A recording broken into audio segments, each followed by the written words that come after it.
"Look at me when I'm talking to you," my husband shouted, pushing me down the stairs. But when he saw my military brother come through the door, his legs shook. The blood hadn't even dried on Camilla's lip when the wedding march played.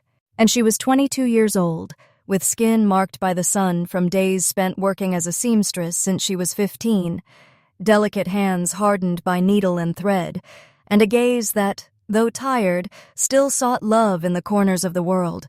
Camilla was one of those women who learned to dream with her eyes open, because in the neighborhoods where she grew up, you couldn't close your eyelids without risking having even your hopes stolen. She wore a borrowed dress, altered by her own hands, ivory white with worn but well-ironed lace. Her shoes didn't match. Her bouquet was flowers from the park, but her smile was real. Beside her was Esteban, the man who had made her heart race since she was a teenager. 10 years older, his brother Samuel's best friend, his forbidden love for many years, his first everything. In everyone's eyes, Esteban was a respected man. He worked in a mechanic's shop, had a motorcycle, a neat beard, and a deep, commanding voice. "You look like an angel," Esteban whispered to her at the altar, as the neighborhood residents crowded outside to see the wedding of the year, even though they hadn't been invited. Camilla blushed. She was convinced she was entering a new life. No one had ever loved her like Esteban, and no one had ever looked at her like he had. Samuel was there in his uniform, newly promoted from military school, proud of his sister, proud of his friend. He spoke when the ceremony ended, his voice firm like a soldier's, but with the heart of a brother. "Esteban, I'm leaving you to the most sacred thing I have. If you ever fail him, I swear on everything I am that you'll truly know me." Camilla laughed nervously. Esteban did too. Everyone thought it was a joke between men. Only Samuel meant it. The first few months were like a good soap opera. Breakfast in bed, sunset motorcycle rides, long hugs after work. Esteban promised her that one day they would open their own workshop, that they would travel, that they would rise above the poverty that surrounded them. Camilla didn't need luxuries. She just wanted peace. And the neighborhood they lived in had its own rules. Women who swept their sidewalks while blasting reggaeton. Shirtless men playing cards under the shade of a dead tree. Shouts of children playing soccer with a deflated ball. Shouts of women arguing from the balconies. And at night, other screams that no one wanted to hear. Doña Irma, the neighbor from 4B, was the one who talked the most. She said she'd known Esteban since he was a wild animal, that she didn't trust him. But no one listened to her. Camilla did. She listened to everything. She observed in silence. She learned to identify the houses where things happened that no one said, where the curtains moved even though the windows were closed, where women went out wearing sunglasses even on cloudy days. She told herself she would never be one of them. But love blinds, and love, when mixed with fear, anesthetizes. Esteban started coming home late. At first, he said it was just shop stuff, that the boss was a jerk, that they needed the money, but he smelled of liquor, cheap tobacco, perfume that wasn't his. "Where were you?" Camilla asked one night. "Working." "What else?" he replied without looking at her. "I got worried." "And since when do you question your husband?" And she said in a soft voice, but sharp as a knife. It was the first time Camilla felt something was breaking. In the following days, Esteban began to talk to her less, and he got upset over the smallest things. If the food wasn't hot, if his shirt had a wrinkle, if she took too long to open the door. One night, Camilla saw him talking to a man on a motorcycle, one of his neighborhood acquaintances. She greeted him quickly and went inside. When Camilla asked him who he was, Esteban frowned. "Don't butt into things that don't concern you.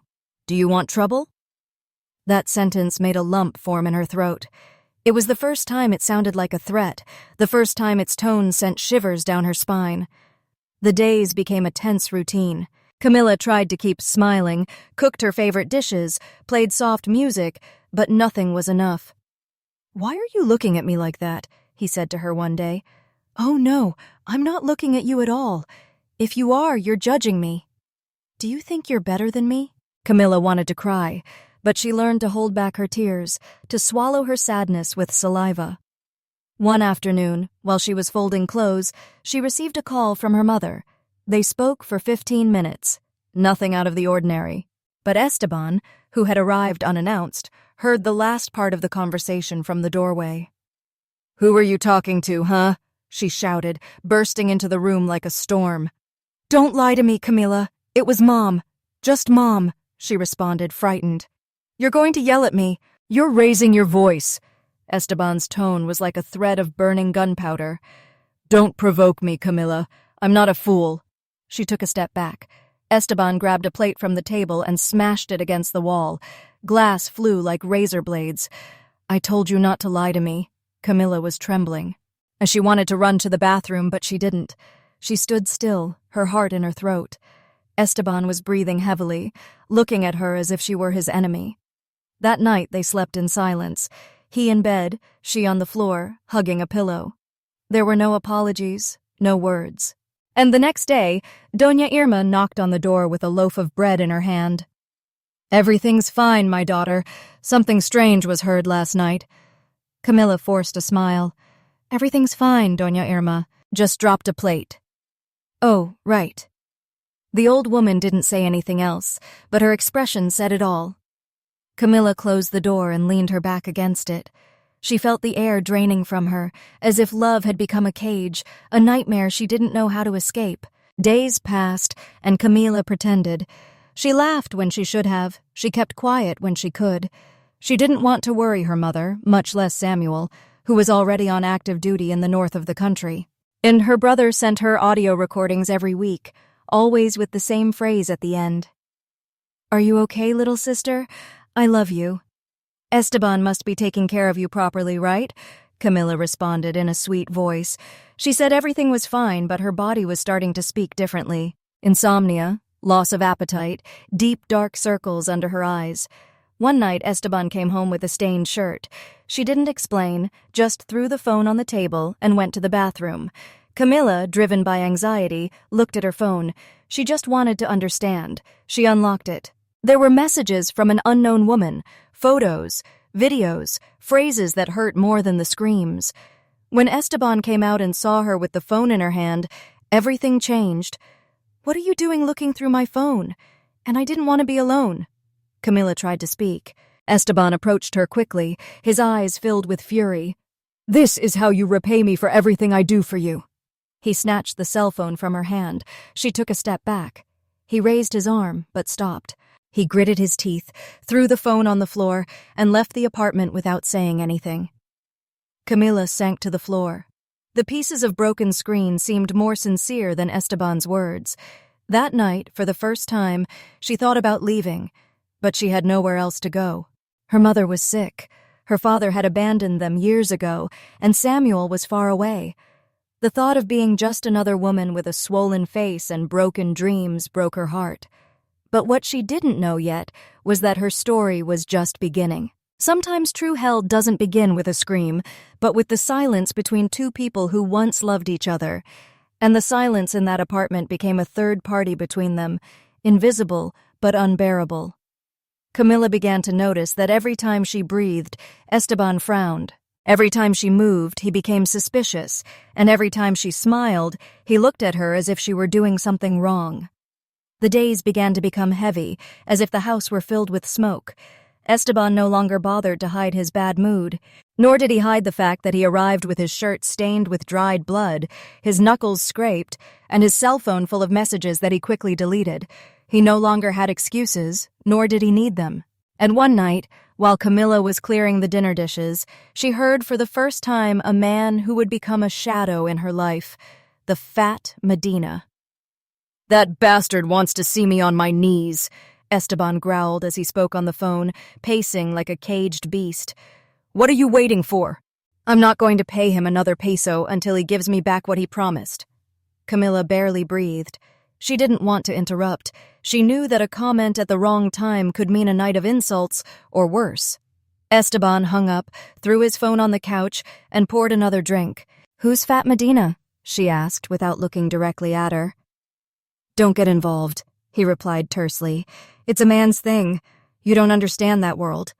But she understood more than he thought. In their neighborhood, everyone knew who Fat Medina was, and he controlled illegal gambling, shady deals, and loans without paperwork but with killer interest. Some called him a businessman, others an executioner. Everyone feared him. Camilla had seen him drive by in his tinted SUV, smoking cigars and escorted by men in dark jackets and blank stares. She had heard him mentioned in whispers at the store, at the barber shop, in the hallways of the building. If Esteban was involved with him, it wasn't just shouting, it was much more dangerous. That night, Esteban didn't sleep. Neither did Camilla. He drank in the living room, as she cried silently, lying on her back in bed. The following days were a repetition of veiled threats. Esteban began to go out at night, claiming it was business. He became more violent, more paranoid, more unpredictable. Camilla tried to talk to her mother. As she called her one morning after Esteban had gone out, she spoke with a trembling voice. "Mom, have you ever felt trapped in your house?" "What do you mean, daughter?" "Not at all, I just felt weird." "And are you married, Camilla?" "That's normal. Sometimes men stress you out." "Just hang in there, don't make things worse. But your father was like that too. And look at me, here I am. Don't say anything. Better take care of your home." Camilla hung up, and she felt like she'd just been erased, as if the whole world was telling her that what she was going through wasn't so bad, that she should just endure it, that love came with pain.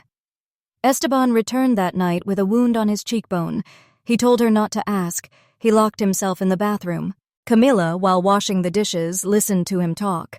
He only said things about a delivery, about a package, about someone being too clever. Fear began to become a routine, like brushing his teeth or making breakfast.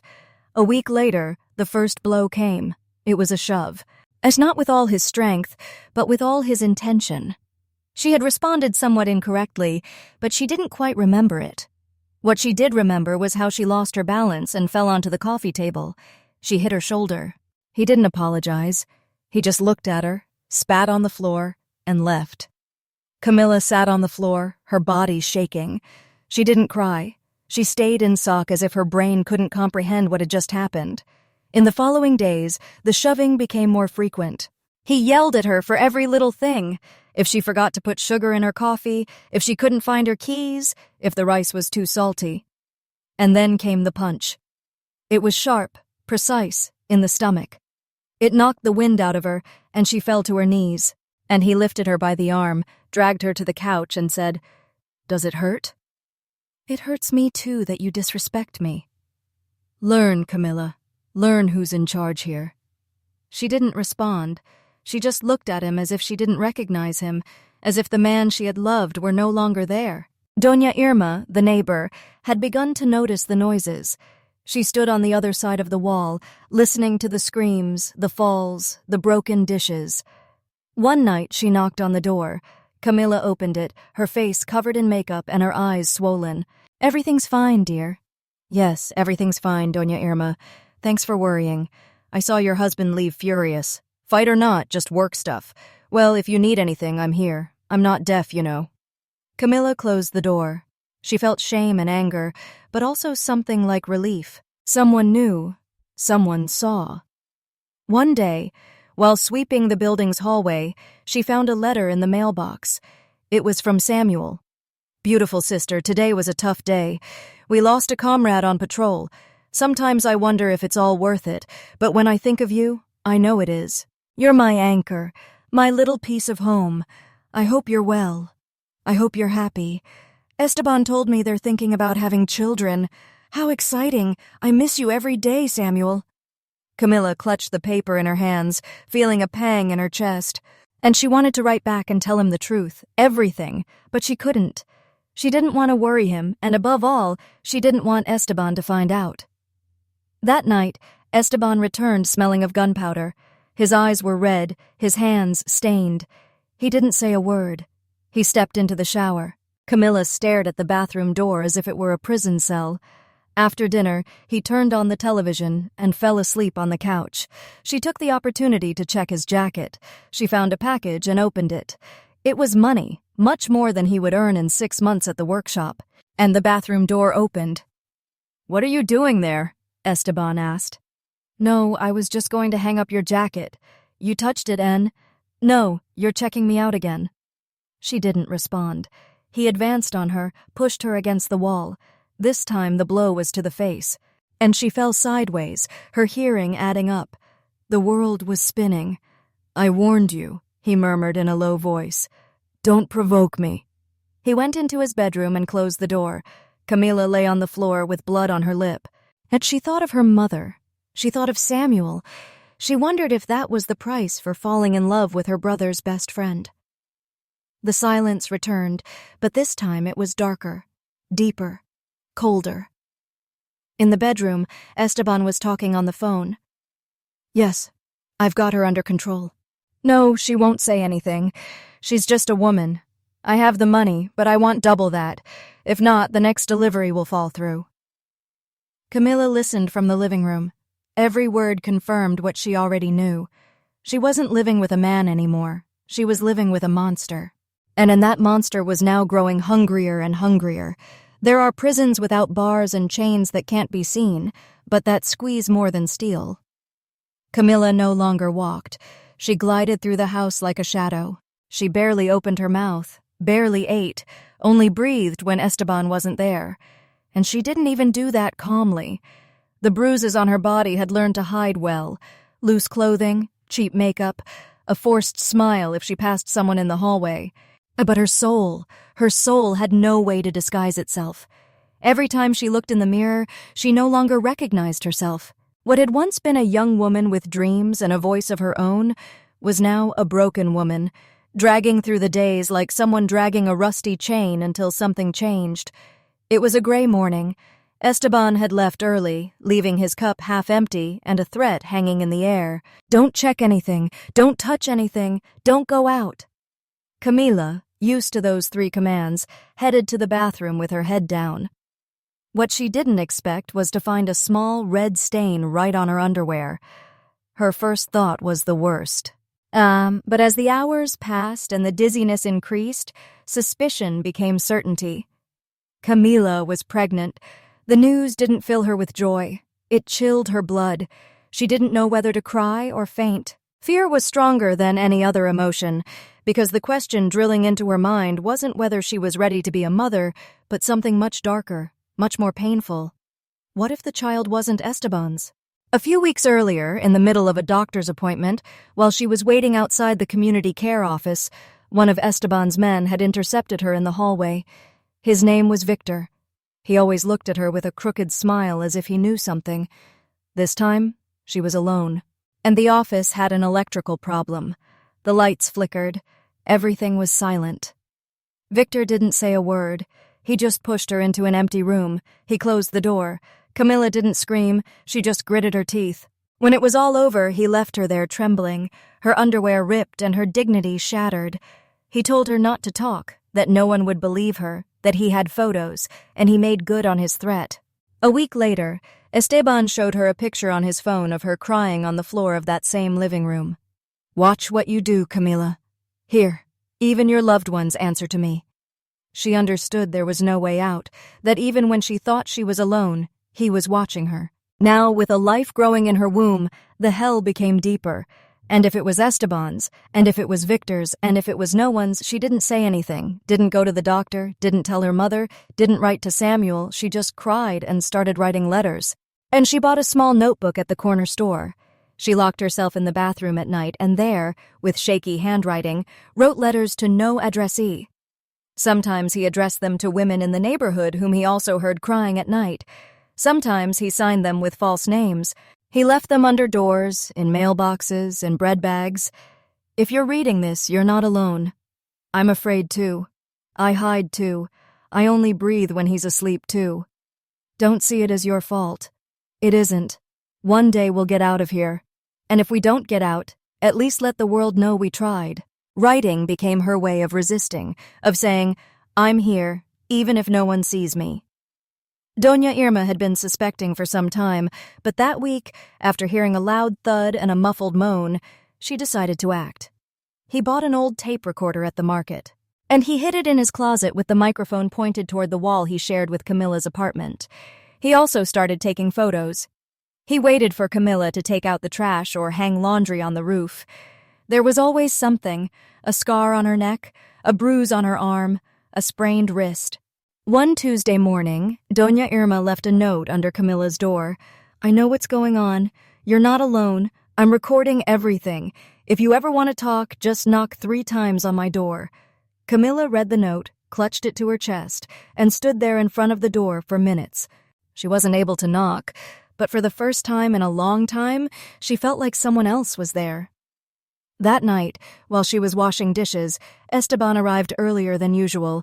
He looked at her suspiciously. "Who came?" "No one. I've been alone since you left, and I saw you move my drawer." "What were you looking for?" "I just tidied up a bit. I had papers lying around." Esteban approached and threw the cloth she used to dry the dishes on the floor. "Don't touch my things again." Camilla nodded without looking up. He circled the house like a dog sniffing out danger. He scanned the living room, checked Camilla's cell phone, checked under the bed. "Someone's watching me. I'm sorry." "And if I find out it's you, Camilla, it's over." Camilla felt that cold feeling in her stomach again, the same one that paralyzed her every time he transformed. That night, while she was sleeping, she had a dream. Samuel appeared in the doorway in uniform, his gaze steady, his arms open. She ran toward him. They hugged. Esteban disappeared. The fear was gone. When she woke up, tears were still in her eyes. Days later, her mother called. Camilla didn't answer. She was in the shower. Esteban answered. "Mrs. Rosa, Camilla can't talk right now. She's busy. What does she need?" Camilla's mother sensed something in his voice, a coldness, a propriety, something that unsettled her. "Just tell her I miss her and to call me." "I will. Good night." She didn't pass on the message. Doña Irma, seeing that Camilla wasn't responding, decided to talk. She went to visit Rosa. She showed her one of the photos and played an audio recording from her cell phone. In it, she heard a bang, followed by a muffled moan, and Esteban's voice saying, "Be grateful I love you." Rosa paled and put her hands to her chest. The tears began to flow, unstoppable. "I thought it was just a couple's argument, nothing more." "That's not an argument, ma'am. It's torture. And your daughter is dying inside." Rosa couldn't take it anymore. She had a stroke that same night. They took her to the local hospital. Esteban wouldn't let Camilla visit her. He told her she wasn't fit. "You can't go out like that. If anyone sees you with that face, they'll report us. She's my mother. She's in critical condition. I have to see her. If you go out, don't come back." Camilla locked herself in the bathroom. She cried until she fell asleep on the floor. That same week, she received a letter from Samuel. "My sister, good news. They decorated me for bravery and service. They gave me a 15-day leave. I'm going home. Make me that chicken and rice I like so much. I'm counting the days. I love you more than ever, Samuel." Camilla felt a mixture of hope and fear.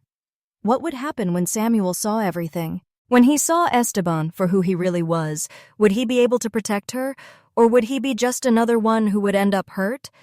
Esteban, for his part, was increasingly tense. He was receiving strange calls. He came out armed, saying things like, "If they hand me over, you'll fall too, or no one will." Not the police or anyone else. The house became a war zone. Camilla lived on alert. The baby was growing in her womb, but she felt like she was dying a little more every day. And she didn't know how much longer she could hold on. And then, one night, while she was washing clothes in the yard, she saw a light turn on in Doña Irma's apartment. The curtain moved slightly. 3 soft knocks were heard on the wall. Camilla knew she wasn't alone. Some women don't cry because they're strong. They cry inside because no one gave them the space to do so out loud. Camilla remained seated against the wall, watching the reflection of Doña Irma's curtain flutter with the 3 soft knocks. She didn't respond, didn't move, not because she didn't want to, but because she no longer had the strength to even respond to a sign of hope. Esteban was inside, the television on, the sound loud, almost thudding. It was his way of marking territory, the noise, the presence, the constant threat. And she no longer listened to him as she had before, with fear. Now she listened to him with resignation. Fear had become routine, and routine had become a prison. Not even the pregnancy offered her comfort. Far from giving her strength, it felt like a double burden, not only because of what she was carrying in her womb, but also because of the uncertain origin of that life. That night, Esteban was more agitated than ever, and he arrived saying that someone was following him, that they'd seen a patrol car circling the corner, that someone had betrayed him. He poured himself 3 drinks in a row, drank them without breathing, and began talking to himself. Camila watched him intently from the kitchen, and the sweat on his forehead, the twitching of his eyelid, the gun on the table. "You're watching me, Camila," he asked abruptly, his voice harsh. She swallowed. "What are you saying? I'm not an idiot. Someone wants to see me fall, and you're acting weird." Silent, locking yourself in the bathroom, looking at me like you hated me. "I don't hate you, I'm just tired." "Tired of what? Everything you have I gave you." He stood up, took 2 slow steps. She instinctively stepped back. Their backs collided with the kitchen door. Esteban raised his hand. Camila closed her eyes, but this time it wasn't a blow, it was a push. Just one push, but it was enough. Camila lost her balance and shot down the hallway. She tripped on the carpet. Her feet slipped, and the stairs were in front of her. She didn't have time to stop. She only felt the emptiness. Her body fell. Her head hit the first step, then the second, the third, and then darkness. Esteban ran after her, clumsily descending the stairs, shouting her name as if that shout could erase what he had just done. Camila lay motionless, blood on his forehead, a twisted arm, his body like a rag doll. The door to the building opened at that instant. "Camila!" And Samuel screamed, dropping his backpack. The image froze him. His sister, disfigured by the blows and the fall to the ground. His best friend, the man he entrusted his treasure to, standing over her, his hands shaking and his face disfigured. "It's not what you think," Esteban tried to say in a broken voice. Samuel didn't respond. He took 3 quick steps. He looked at him with pent-up rage. His eyes, trained for war, saw something worse than any battle. They saw betrayal. "You pushed her. You pushed her." "Bastard. It was an accident." "Samu. It was me. She left me. I didn't think. You swore to me you'd take care of her. You gave me your word." Esteban tried to get closer. Samuel pulled his service weapon from his backpack and pointed it directly at his face. "Move 1 inch more and I'll kill you." And the neighbors began to emerge from their apartments. Doña Irma was the first, then a woman with a baby in her arms, then the man on the 3rd floor. The entire building witnessed the moment Esteban's facade collapsed. An ambulance arrived 10 minutes later, slowly, too slowly. Camila was still unconscious, unresponsive. Samuel went upstairs with her. He held her hand, didn't cry, didn't speak, just breathed with rage, with pain, with something he hadn't felt since he saw a comrade die on the front lines. Helplessness. At the hospital, after hours of waiting, the doctor came out with a serious face. "The patient has internal bleeding, and there's a more serious problem." He looked at Samuel and lowered his voice. "We detected a genetic disorder, a degenerative condition that may have been overlooked for years. Her immune system is collapsing. If not treated urgently, it could be terminal." Samuel closed his eyes. He felt the world crumble. "And the baby?" he asked. The doctor shook his head. "He lost the baby in the fall." Samuel leaned against the wall, and he wanted to scream, to break something, to curse the world, but he didn't. He just stood there, mute, as if the pain had paralyzed him. Hours later, Camila woke up. She had tubes in her arms, her face bandaged, her lips chapped, and the first thing she saw was her brother asleep in the chair with his hand on hers. Sam. He woke up suddenly, looked at her, stroked her forehead. Tears filled her eyes. I'm here now." Camila tried to speak, but her voice wouldn't come out. "Don't say anything. Rest." She shook her head. "I have to tell you everything." Samuel listened for over an hour. Every word was like a knife, from the first push to the rape, from his mother's silence to the letters she hid, from the pregnancy to the fall. He didn't interrupt her, didn't judge her, just cried with her. When he finished, Samuel stood up, left the hospital, and went straight to the police station. "I want to file a complaint against Esteban Ruiz for attempted femicide." The officer looked at him with a tired expression. Do you have proof? And my sister is hospitalized, and there are witnesses, videos, recordings. Samuel gritted his teeth. I was there. I saw him push her. That can be interpreted as emotional perception. We need objective evidence. Are you saying that without a camera he can still be free? The law is the law, sir. But we can't act without solid grounds. Samuel left there, his heart filled with rage. He went straight to the building. He went up to Doña Irma's apartment. He knocked 3 times. She opened it. She has the recordings. She looked at him. She didn't say anything. He went in. He handed her a USB drive. There are the screams, the threats. There's even one where you can hear him telling her to be grateful that he loves her. Samuel took her, leaned down, kissed her forehead, and thanked her for not keeping quiet. He returned to the police station, handed the flash drive to the officer. He also handed over the photos of the bruises she had taken. Now you have your proof. I want to see him behind bars. The officer nodded. An investigation will be opened, but I'm warning you, he has connections. Samuel didn't respond. He left the place inside. He knew that justice often came too late, but this time he wasn't going to allow it. Upon returning to the hospital, he found Camilla asleep. He stroked her tenderly. I promised you. Remember I would always protect you? Well, this time I won't let you down. In that white room, with the sound of the monitors in the background, the bond between brothers grew stronger than blood, and although they couldn't erase the past, they knew there was still something left to save. Dignity, truth, the chance to start over. Sometimes blood isn't enough to protect, but love, true love, can turn a man into a shield.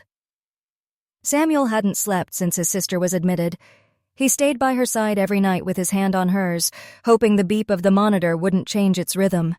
In her mind, she replayed every detail, every past conversation with Esteban, every moment where she should have suspected. She was pained by the naivete with which she had trusted him. She was even more pained by having left Camilla alone in the hands of someone who turned out to be a tormentor with a friendly face. A few hours after the evidence was handed over, the police began a formal investigation. The audio recordings made by Doña Irma, along with the photos and Samuel's testimony, set off alarm bells in the local prosecutor's office. But there was something else that piqued the authorities' interest. An indirect connection between Esteban and an unsolved case, one that had been silenced for years within the military itself.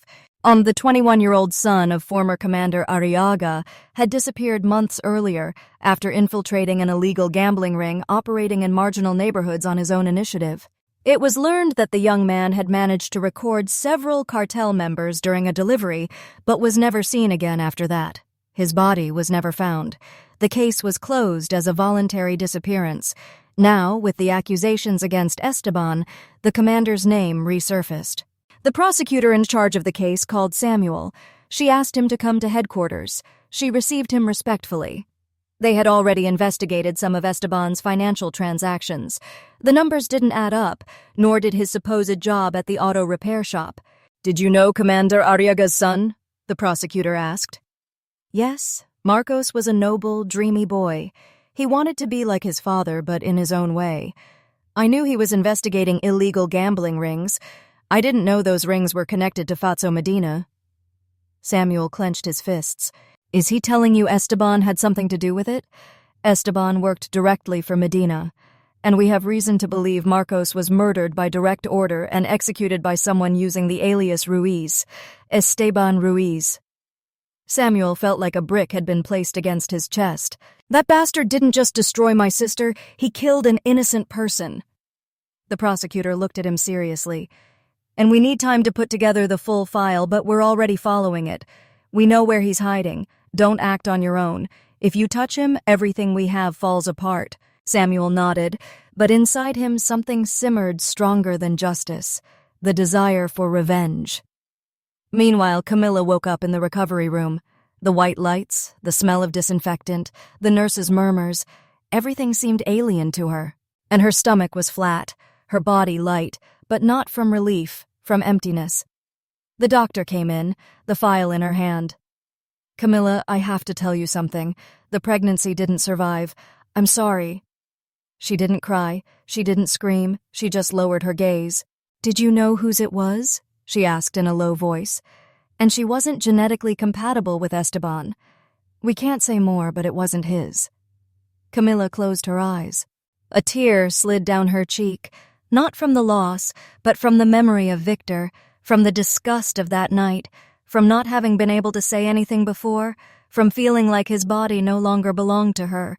The doctor placed a hand on hers. She is not alone, and this does not define you. We're going to help you heal. Upon leaving the hospital, Samuel took her to Doña Irma's house. Esteban had abandoned the apartment. He left no trace, not a note, only stained walls and the silence of someone fleeing. Camila sat in the living room in silence. Doña Irma made her tea. You'll be safe here, my daughter. The worst is over. I don't know if it's over. I feel like I'm still in there. The important thing is that now you have someone who will listen to you.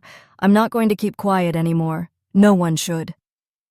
The news began to spread through the neighborhood. What had once been whispers were now testimonies, battered women who dared to speak their names. Neighbors spoke for the first time about the beatings they received in silence. One young woman even confessed that Esteban had tried to force himself on her, but she escaped in time. Camila unwittingly became an icon. The letters she wrote in secret began circulating on social media after one of them reached a local school teacher. They signed it like so many others, and in every paragraph the women saw themselves reflected. Don't believe him when he tells you it was your fault. Don't believe him when he promises he'll change. Believe in yourself, and if you can't do it, believe that one day another like you will be able to escape. Samuel, among others, closely followed the police's movements. Esteban had been seen around a warehouse on the outskirts of the city, but every time the officers arrived, he was gone. The tension in Samuel was visible. He didn't sleep, he didn't eat, he only spoke on the phone with the prosecutor, reviewing plans, records, names. One day, Doña Irma confronted him in the kitchen. Son, I know you want justice, but she also needs to heal. Your sister needs you to be strong. Don't break down now. And I won't break, but I won't rest until I see him pay for every blow he dealt her, for every tear he stole from her, for that baby who's no longer here, for the life he took from her without killing her. She's alive, and so are you. Don't forget that. Camila, who had been listening from the hallway, entered the dining room, approached her brother, and hugged him tightly. Sister, you're going to live, no matter how much it costs. We're going to get through this. She buried her face in his shoulder. And she didn't need promises. She just needed to feel she wasn't alone. The anti-narcotics police carried out the first operation 3 nights later. They arrested 3 men linked to Fatso Medina. One of them was carrying a cell phone with messages that directly implicated Esteban. And in one of the recovered audio recordings, his voice could be heard saying, "I've done what I did with the kid. If the boss wants more, let him pay me more. I don't kill for free." With that, there was no longer any doubt. Esteban was directly implicated in the death of the commander's son. The news reached Samuel via encrypted message. He read it silently. He closed his eyes and took a deep breath. We have him, but the official arrest warrant hasn't arrived yet. The operation had to be done right. Medina's lawyers were already moving. Corruption was lurking. Justice wasn't a guaranteed fate. Meanwhile, Camila began to write again. Not letters, but her story. Doña Irma gave her a notebook. Samuel got a small desk. Every written word was a scar, each paragraph, a wound that stopped bleeding. The neighborhood changed. Some women no longer lowered their gaze. Others dared to speak to each other. A small, informal but powerful network was born, a refuge of resistance amidst fear. Camila became an inspiration without seeking it, but also a blank one. One night someone threw a rock at Doña Irma's apartment window, and he carried a handwritten note. Shut up, or the next one will be with fire. Samuel found out the next day, reinforced security, installed a camera, but also spoke to his contacts in the army. If civilian justice failed, he had other resources. Esteban was cornered, and he knew it. And the last images of him, captured by a security camera, showed him with a full beard, dirty clothes, wild eyes. He was no longer the elegant man Camila had fallen in love with. He was a cornered animal, and an animal like that was dangerous. The police were preparing their final move, and the neighborhood waited. Samuel didn't move from his sister's side, and Camilla was finally writing without fear. Justice takes time, but when it comes with the strength of the heart, no one can stop it. Esteban's face appeared on every newscast across the country during that early morning, when headlines broke the silence that had long shrouded domestic violence as a family secret. Captured, alias Ruiz, linked to the Fat Man Medina network, suspected of the murder of Marcos Arriaga and accused of attempted femicide against his own wife. And the cameras showed an emaciated man with stained clothes, bulging eyes, and chapped lips, walking handcuffed between two officers, his head bowed like someone who could no longer bear the weight of his own crimes. Fat Medina had spoken, not for justice, not out of remorse, but out of simple survival instinct. When the police surrounded him in his country house with helicopters and long guns, he offered a name in exchange for immunity: Esteban Ruiz. He handed it over without flinching. He showed him chats, recordings, bank records, everything. That he betrayed the same dog he'd been feeding for years. That's how that world worked. There was no loyalty, only convenience. The trial began 2 weeks later. It was public, media-driven, filled with cameras, tense prosecutors, defeated-looking defense attorneys, and a jury that didn't need much evidence to know what they were seeing. Camilla's face, no longer battered but marked by internal scars, appeared on the screens. As she entered the courtroom in a wheelchair, the treatment for her illness had weakened her, but it didn't take away her strength to speak. Her voice was low, cracking at times, but each word she spoke carried the weight of a lifetime of silence. And she told me she loved me while she was slowly destroying me. He took my voice, he took my body, he took a son from me. I'm not here for revenge. I'm here because someone had to break the cycle. The courtroom fell silent. Only the murmurs of a few women could be heard in the background. Among them, Doña Irma, standing firm, arms crossed. Beside her, 3 more neighbors who had also been called to testify, women who never dared to speak out, but who found in Camila the strength they thought they'd lost. And one of them said Esteban harassed her for months, calling her cell phone in the early morning hours. Another said she saw him hit Camila for the first time and didn't say anything for fear of interfering. And the last, a young woman of just 17, testified with a trembling voice that he had attempted to touch her when she was a minor. That testimony prompted the prosecutor to request an extension of the charge to aggravated sexual offenses. Samuel was the next to testify. He entered the stand in his uniform, his medals gleaming on his chest, but he didn't present himself as a soldier. He presented himself as a brother. I entrusted my sister to the man I thought was my friend. I gave him my word that I would protect her, and he gave it back to me broken. And I ask you to consider how many women in this country live locked up with their own abuser. If we don't deliver justice here in this courtroom today, we are telling everyone that their pain doesn't matter. Esteban sat in front of everyone in handcuffs. Throughout the trial, he barely spoke. And he stared at the floor, sometimes at the ceiling. He never looked at Camila. Only once directly, and that was when she named him in her firm voice. I'm not going to hate you. I don't have room for that anymore. You stole so much from me that even my hatred wore thin. The courtroom fell silent. And the prosecutor asked for 30 years. The defense attorney could only plead emotional distress. No one on the jury took more than 20 minutes to reach a guilty verdict. Just as the judge handed down the sentence, Esteban collapsed. And he struggled to his feet, pushed past the people guarding him, and tried to run. No one understood where he was going. He was only seen taking out a small scalpel he had hidden in his shoe. He stabbed it into his neck without hesitation. Blood spurted red and thick as he fell to the floor like a lifeless sack of flesh. Screams filled the courtroom. The police surrounded him. He was taken away by ambulance between life and death. For the first few hours, it was unknown if he would live. The entire country waited for news. Some said he deserved to die like this. Others wanted him to face his sentence alive, though broken. He survived, but the cut damaged his spinal cord. He was paralyzed, speechless for weeks, with no control over his body. His cell became a hospital bed, guarded day and night by guards. And no one came to see him. Not his mother, not his former associates, not even Victor, who was captured soon after and also faced trial. Camila learned of the suicide attempt on television. She didn't react. She just took a deep breath and started writing again. And she didn't hate him, not anymore, but she didn't forgive him either. She just wanted to move on.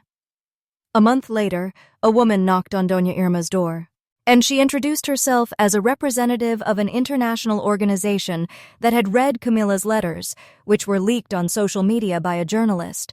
They offered to cover the entire treatment for her illness. They also proposed publishing her writings, turning her story into a book, a campaign, a voice.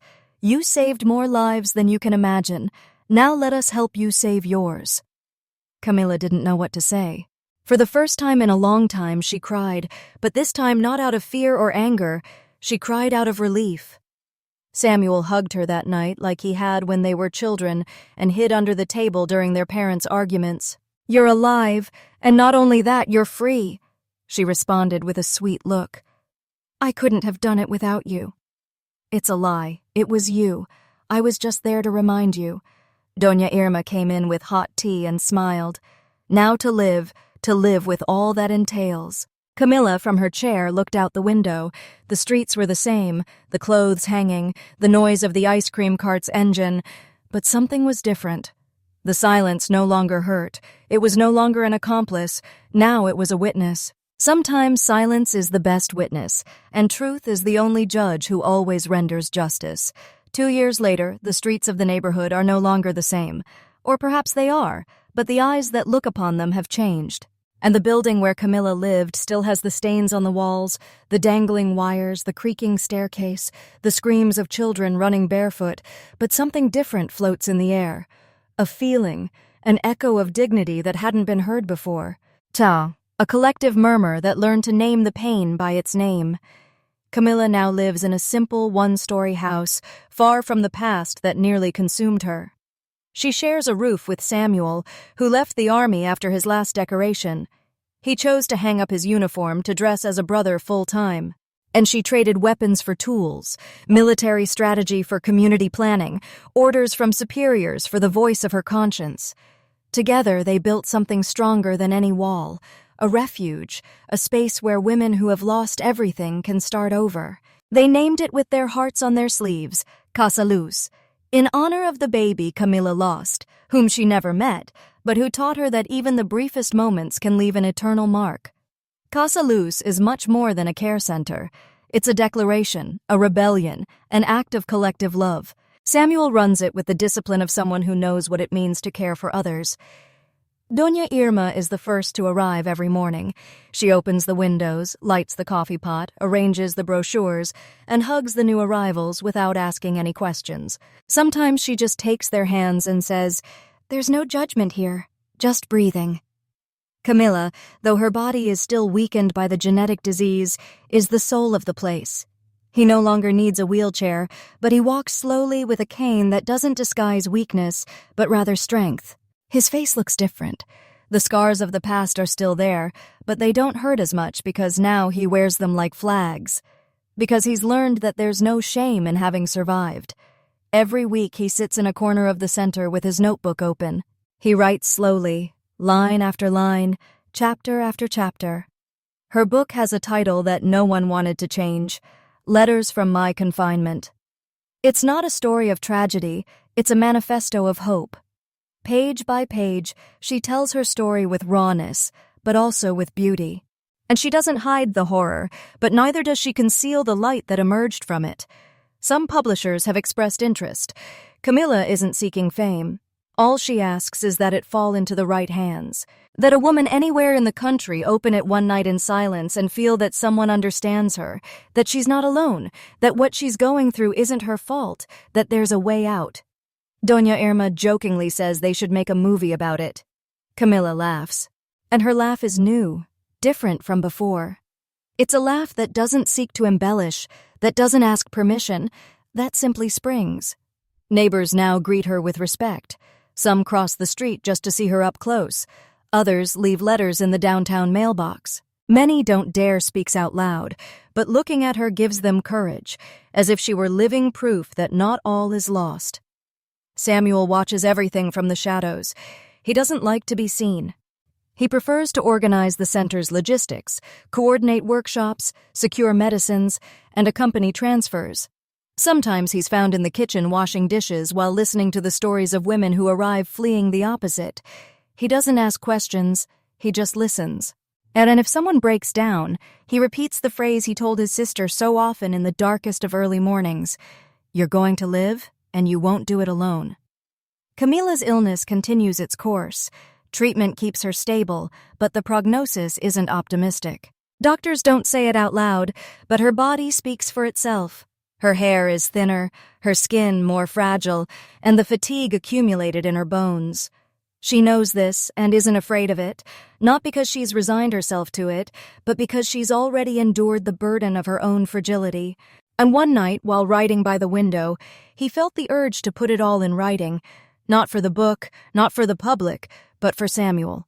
He took a fresh sheet of paper and wrote in clear handwriting, "Brother, if one day I'm no longer here, don't cry for me.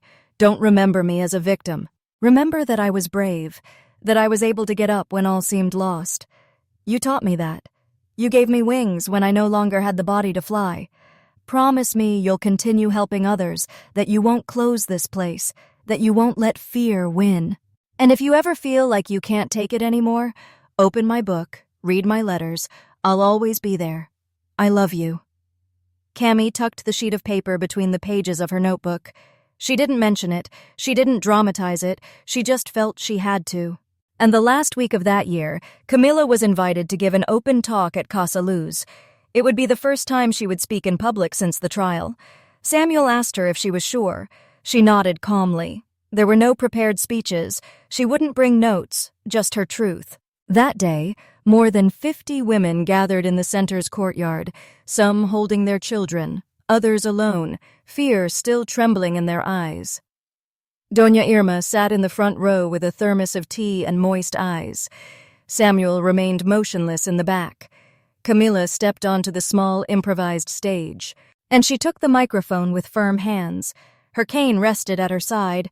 She looked around at those present, took a deep breath, and said, "And I don't know how to begin because there's no kind way to talk about pain. They took almost everything from me, broke me, raped me, made me feel worthless. But here I am. Not because I'm stronger than you, but because one day I decided to stop being silent."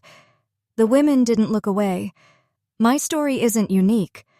In this neighborhood, in this city, in this country, there are thousands of women who continue to live in fear, who sleep next to their abuser, who hear phrases like, "It's your fault," or "If you speak up, I'll kill you." I want to say one thing to all of them. You don't deserve the pain. You never deserved it. She approached the edge of the stage and looked up at the cloudy sky. I lost a son. I lost my health. I lost years of my life. But I didn't lose hope, because I found myself and because I found others like me. Tears flowed silently from many faces. No one moved. And the pain didn't destroy me. It rebuilt me. A timid applause rose from the back, then another and another until the entire audience was standing and applauding, as if with each clap they were giving Camila back a piece of her soul. She walked slowly off the stage. Samuel approached and hugged her without saying a word. That night they didn't sleep. They talked for hours, laughed, cried, and remembered. Samuel read excerpts from the book aloud. Camila listened to him with her eyes closed, smiling. Dawn found them on the terrace with the sky tinged with orange, and she whispered to him, "You know something, Sam? Whatever happens, we've already won." He took her hand. "Yes, sister, we've already won. Life can take everything from us except the ability to start over, because even in the darkness there's always someone willing to light a candle." What did you think of this story? Many people are experiencing similar situations. We hope Camila's voice lives on in you, too. If this story moved you, share it. Be part of the change. Tell us in the comments what you would have done in a similar situation from where you're watching. We'd love to hear from you. Don't forget to like, subscribe, and share this video with your friends and family. Every gesture you make inspires us to continue creating profound and real stories every day. And don't leave yet. Our next powerful story is about to appear on your screen. You can click on the links you see right now. They're part of an exclusive selection of captivating stories created just for you. Thanks for joining us. See you in the next video.